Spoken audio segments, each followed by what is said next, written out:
কোন সন্তান যদি বাবা মার আগে মৃত্যুবরণ করে, বাবা তো সন্তানের লাশের পেছনে পেছনে যেতে পারে, বাবা সন্তানের কবরেও নামতে পারে। বলে কেন, বাবার কলিজায় কি মায়া দয়া নাই? বলে আছে। বাবাও চিৎকার করে করে কান্না করবে, কিন্তু বাবাকে আল্লাহ ওই শক্তি, সামর্থ্য, মনোবল দিয়েছেন। বাবা সন্তানকে দাফন করে শোয়া কান্না করতে করতে উপরে উঠতে পারবেন, ওই শক্তি আল্লাহ বাবারে দিয়েছেন।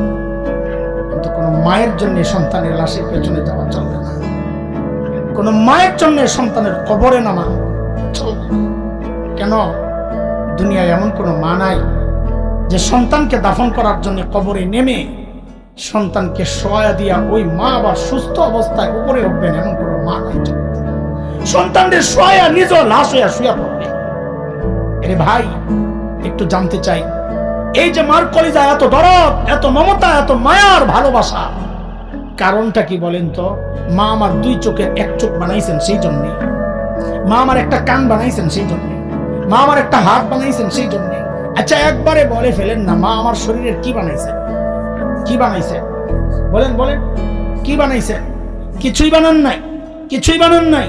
তারপরেও মার কলিজা এত দরদ, মা আমার কিচ্ছু বানান নাই, অল্প কয়দিন ভাড়াটিয়ার মতো আমার পেটে জায়গা দিয়েছেন, হওয়ার পর লালন পালন করেছেন, কিচ্ছু বানান নাই।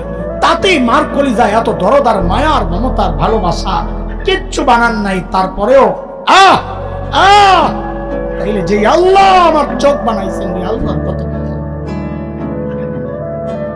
যে আল্লাহ আমার হাত পা বানাইছেন, আল্লাহর কত, যে আল্লাহ আমার এত এত নিয়ামত দিয়া বাঁচায় রাখছেন, আল্লাহর কত মায়া।